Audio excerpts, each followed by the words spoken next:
Western Carolina University political science professor, Dr. Chris Cooper, joining us this morning. Dr. Cooper, thanks for taking the time. Yeah, thanks for having me.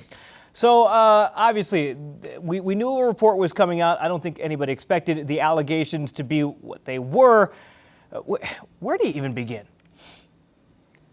It's hard to know, right? It's hard to even formulate a question given what we all read in that CNN article. I mean, this is, look, we like to say there's no game changers left in American politics, but I think as we saw in the presidential debate between Biden and Trump, that was a game changer. And I think this one is a game changer too. The only question that remains is, does it just change the gubernatorial race, or does it have reverberations that go down and potentially up the ballot? Well, okay, let's talk about that. I'm just now reading an email that came in from the Democratic National Committee, right? So you've got Trump that's coming to Wilmington this weekend, right, Chris? And the plan for the DNC is they're going to blanket the cities of Raleigh, Charlotte, and Greensboro with billboards now tying Trump with Robinson because of what just came out yesterday, trying to say these are two peas in a pod and that Trump has, quote, called him an outstanding person, an incredible gentleman over the years. We're about to see billboards all over North Carolina, probably starting today because of this. Yeah, I think that's exactly right. I'm actually talking to you right now today from Winston-Salem. I got to drive home to Silva in just a few hours, and I'm expecting to already see the roads littered with information, advertisements, the Democratic Party trying to tie anybody and everybody they can to Mark Robinson. This is going to be potentially really ugly for the Republican Party. And I would sort of turn people's attention maybe to the northeastern corner of the state, House District, North Carolina, United States House of Representatives District 1. This is Don Davis's district. He's a Democrat. It's one of only 22 competitive House races in the entire United States. This Mark Robinson revelation could absolutely change the outcome of that race. And it's not a stretch at all to say that could change the majority control of the United States House of Representatives. I mean, the shockwaves, we'll see, but the potential for them is obviously staggering. I do want to ask, so obviously we know that Stein was leading in the polls over Robinson before this. We expect that we're going to see a jump probably after this as well. What type of difference could it make for Republicans? Is there any way back for them in this race for the governor's mansion? Because right now it looks pretty bleak.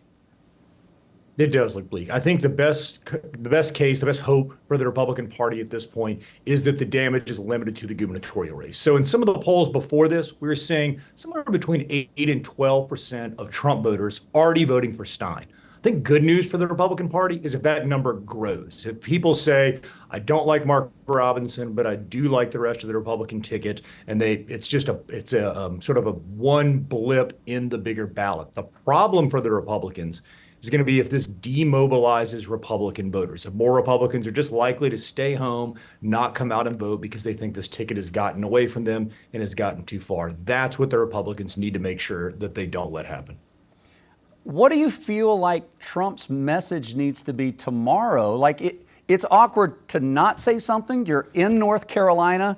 Mm-hmm. You're still feeling the tension of this just coming out. And this is not to say whether he's innocent or guilty of these allegations, but sure, he almost has to say something, don't you think?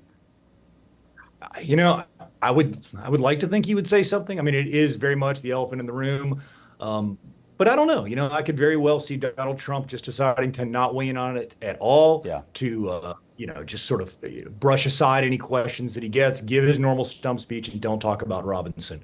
But I, like everybody else, would be watching to see what he does, how he approaches it, whether he tries to untether himself from Mark Robinson. Speaking of that untethering question there, from now until November, if you have to put on your hat as the chairperson for Republican strategy in the state, what do you do going forward to mitigate the damage as much as possible? Yeah, I think, the best thing they can do to mitigate the damage, assuming Mark Robinson is the candidate and assuming these allegations are true, is to not appear on stage with him, to try to make him a blip in this larger ballot, right? To try to get, if folks want to, roll off on that one item, they say that that's okay, almost encourage it. The key at this point has to be limiting the damage. I think the Republicans are almost certain now to lose the governor's mansion. What they need to do is to keep the supermajority. So I think they can lean into that as well. They can say, hey, look, if we are able to keep the supermajority, we keep the power regardless of who's in the governor's mansion. So it's about pivoting to these other offices. We'll see if they do that. We'll see if it works.